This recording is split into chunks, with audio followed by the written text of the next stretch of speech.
सबसे पहले बात होगी भारत की राजधानी दिल्ली की, जहां आज से दुनिया की बड़ी ताकतों के महामंथन का गवाह दिल्ली बनने जा रही है। भारत की मेजबानी में आज से ब्रिक्स देशों के एनएसए और उच्च प्रतिनिधियों की 2 दिवसीय 16वीं बैठक शुरू हो रही है। भारत के राष्ट्रीय सुरक्षा सलाहकार अजीत डोभाल इस बेहद खास बैठक की अध्यक्षता कर रहे हैं। ये बैठक इसलिए भी सबसे ज्यादा चर्चा में क्योंकि इसमें चीन के विदेश मंत्री और सुरक्षा मामलों के उच्च प्रतिनिधि वांग यी भी शामिल होने दिल्ली पहुंचे हैं। इस मंच पर भारत, ब्राजील, चीन, रूस, दक्षिण अफ्रीका समेत ब्रिक्स के सभी 11 मेंबर देशों के सुरक्षा प्रमुख एक साथ बैठेंगे। ये चौथी बार है जब भारत ब्रिक्स की अध्यक्षता कर रहा है और इस साल की थीम लचीलापन, नवाचार, सहयोग, सतत विकास का निर्माण रखी गई है। और इस साल 12 से 13 सितंबर को दिल्ली में ही मुख्य ब्रिक्स शिखर सम्मेलन होने जा रहा है, जिसमें रूस के राष्ट्रपति व्लादिमीर पुतिन समेत कई देशों के राष्ट्राध्यक्ष भारत आने वाले हैं। उस बड़े सम्मेलन से ठीक पहले सुरक्षा प्रमुखों की बैठक हो रही है। सभी देशों के बीच राजनीतिक और रणनीतिक सहमति बनाने के लिए बेहद जरूरी इसको माना जा रहा है। और देखिए, इस 2 दिवसीय बैठक का जो एजेंडा है वो दुनिया के सामने आ रहे नए दौर के खतरों से निपटना है। और इस बैठक में मुख्य रूप से इन विषयों पर चर्चा होगी, जिनमें आर्टिफिशियल इंटेलिजेंस का गलत इस्तेमाल, डीप फेक वीडियो और डिजिटल फ्रॉड से निपटने के लिए भारत एक कड़े वैश्विक नियम की मांग कर रहा है। डेटा चोरी और रैंसमवेयर हमलों से बचने के लिए भारत सभी मेंबर देशों के सामने एक कंबाइंड साइबर एक्शन प्लान का प्रस्ताव भी रख सकता है। आतंकवाद को मिलने वाली फंडिंग और सीमा पर आतंकवाद के खिलाफ एक सख्त और एकजुट रणनीति बनाने पर भी जोर दिया जाएगा। और यहाँ भारत कूटनीतिक रूप से चीन को भी घेरेगा, जो अक्सर पाकिस्तानी आतंकियों को वैश्विक स्तर पर बैन होने से बचाता रहा। ईरान युद्ध और लाल सागर संकट की वजह से व्यापारिक जहाजों पर हमले बढ़े हैं। भारत समुद्री रास्तों को सुरक्षित बनाने के लिए मजबूत सहयोग मांगेगा। इस बैठक के बहाने भारत और चीन के रिश्तों की भी बड़ी परीक्षा होने वाली है। पूर्वी लद्दाख की एलएसी पर लंबे समय से दोनों देशों के बीच तनाव बना हुआ है। हालांकि कई दौर की बातचीत के बाद कुछ जगहों से सैनिक पीछे हटे, लेकिन पूर्ण सैन्य वापसी अभी बाकी है। अजीत डोभाल चीनी विदेश मंत्री वांग यी के साथ मुलाकात करेंगे। द्विपक्षीय बातचीत में बेहद कड़ा रुख अपनाएंगे। भारत साफ तौर पर डेप्सोंग और डेमचौक जैसे रणनीतिक क्षेत्रों से चीनी सैनिकों को पूरी तरीके से वापसी की मांग उठा रहा है। भारत ने चीन को साफ साफ कह दिया है, या यूं कही कि साफ साफ कहा है कि जब तक सीमा पर अशांति रहेगी, यानी जब तक सीमा पर पूरी तरह शांति और स्थिरता बहाल नहीं होती, तब तक दोनों देशों के बीच संबंधों को सामान्य नहीं माना जा सकता। चीन चाहता है कि सीमा विवाद को एक तरफ रखकर भारत के साथ व्यापार और बाकी रिश्ते सामान्य कर लिए जाएं। अमेरिकी और पश्चिमी देशों के साथ बढ़ते व्यापार युद्ध के कारण चीन ब्रिक्स को एक मजबूत पश्चिम विरोधी मंच बनाना चाहता है, जिसके लिए उसे भारत की जरूरत है। लेकिन भारत सीमा के मुद्दे पर कोई समझौता करने के मूड में नहीं। इस बैठक के जरिए भारत दुनिया को यह संदेश दे रहा है कि वो सिर्फ अपनी सुरक्षा नहीं बल्कि पूरी दुनिया की सुरक्षा का खाका तैयार कर सकते हैं। एक्सटेंडेड 11 सदस्य ब्रिक्स मंच का उपयोग करके भारत खुद को ग्लोबल साउथ के एक मजबूत जिम्मेदार नेता, संकट मोचक के रूप में स्थापित कर रहा है।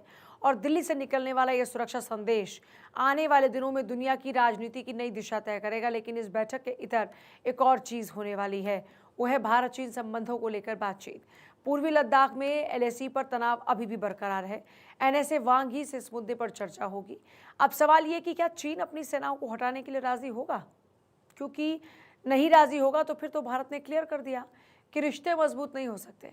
अगर होता तो सितंबर में होने वाले ब्रिक्स समिट से पहले ये भारत की बहुत बड़ी जीत होगी। लेकिन क्या चीन भारत से रिश्ते मजबूत करना चाहेगा?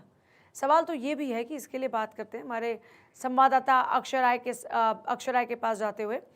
अक्षय, कई सवाल हैं इस मुलाकात, इस बातचीत से बहुत सारी उम्मीदें हैं। चीन भारत के रिश्तों को लेकर बहुत ज़्यादा उम्मीदें हैं।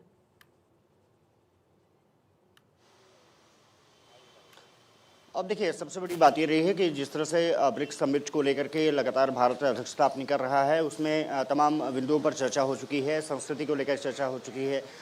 इसके अलावा तमाम औद्योगिक विकास को लेकर के चर्चाएं शुरू हुई थी और उसको एक तरफ से डेलिब्रेट किया गया। अब साफ तौर पर है एनर्जी सेक्टर के साथ साथ सामरिक जो संबंध है उसको भी विस्तार देने का लक्ष्य रखा गया है। 22 से लेकर के 26 तक जो समिट गुरुग्राम में होने जा रही है, उसमें सबसे पहले जो ऑफिशियल्स के साथ मीटिंग होगी, एनएसए जी डोभाल उसकी अध्यक्षता करते हुए दिखेंगे भारत की तरफ से। और साफ तौर पर है कि इस समिट के जरिए कोशिश ये रहेगी कि भारत और चीन के संबंधों को भी विस्तार दिया जा सके, खास करके लद्दाख में जो एलएसी के आसपास अभी जो तनाव बरकरार है उसको कहीं ना कहीं सुरक्षा के दृष्टि से खत्म करने की कवायद के रूप में देखा जा रहा है। भारत अपने पक्ष को निश्चित से रखेगा, इसलिए वो ज़्यादा महत्वपूर्ण हो जाता है कि जो चीन के साथ संबंध हैं वो विस्तृत तभी हो पाएंगे जब अरुणाचल सीमा की बात रही हो या फिर लद्दाख के पास रही हो, वो बेहतर दिशा में जब जाएगी तभी जो संबंध है खास करके सुरक्षात्मक दृष्टि से वो बहुत महत्वपूर्ण हो जाते हैं। अब देखना दिलचस्प होगा कि अब भारत अपनी तरफ से किस तरह से अपनी बातों को रखता है, लेकिन जिस तरह से चीन का जो रवैया रहा है, एक तरफ विस्तारवादी नीतियां रही हैं, वो कहीं ना कहीं भारत के साथ संबंधों को खटास पैदा करती हैं। उस पर एक तरफ से चर्चा होगी, दूसरी तरफ एनर्जी सेक्टर को किस तरह से वैश्विक समुदाय के लिए बेहतर किया जा सकता है, उन तमाम मुद्दों को लेकर के ये माना जा रहा है कि बातचीत होगी। ये माना जा रहा है कि ब्रिक्स देशों के जो सम्मेलन हुए हैं, निश्चित रूप से कहा जा सकता है कई मुद्दों पर चर्चा की जाएगी, जिसमें कि एनर्जी सेक्टर खास करके पश्चिमी एशिया में हालात बिगड़े और उसके बाद किस तरह से देश दुनिया पर प्रभाव पड़ा, उस पर चर्चा होगी। और वैश्विक समुदाय के लिए किस तरह से इस ब्रिक्स समिट को ब्रिक्स देशों को एक दूसरे का सहयोग करना चाहिए, उस पर चर्चा माना जा रहा है। अमूमन पहले जो एक तरफ से ऑफिशियल है वो बैठक में शिरकत करेंगे, उसके बाद ये माना जा रहा है कि 25 और 26 तारीख को जो ब्रिक्स देशों के जो ऊर्जा मंत्री हैं उसमें बैठक में शिरकत करेंगे। भारत की तरफ से ऊर्जा मंत्री निश्चित रूप से मनोहर लाल खट्टर और अन्य ऑफिशियल्स शिरकत करते हुए दिखेंगे। कहा जा सकता है कि एक तरफ से वाराणसी में सांस्कृतिक आपने देखा होगा कि संवाद ब्रिक्स देशों के बीच देखने को मिला, उसके बाद भुवनेश्वर में आगे बात बढ़ी, संस्कृति और कल्चर को लेकर के वहाँ पर चर्चाएं की गई। अब ये माना जा रहा है कि ऊर्जा संकट से जिस तरह से वैश्विक समुदाय परेशान चल रहा है उसको किस तरह से उस संकट से उबारा जा सकता है, किस तरह से नई एनर्जी खास करके रिन्यूएबल एनर्जी को विस्तार दिया जा सकता है, सोलर एनर्जी को किस तरह से इम्पैक्टफुल बनाया जा सकता है, और इसके अलावा हाइड्रोजन और अन्य जो गैसेस है उसकी सहायता से किस तरह से लाभान्वित एक दूसरे को किया जा सकता है, उस पर चर्चा होगी। साथ ही साथ ये माना जा रहा है कि आधुनिक तकनीक जिसमें कि एआई इम्पैक्ट समिट जो भारत में हुई थी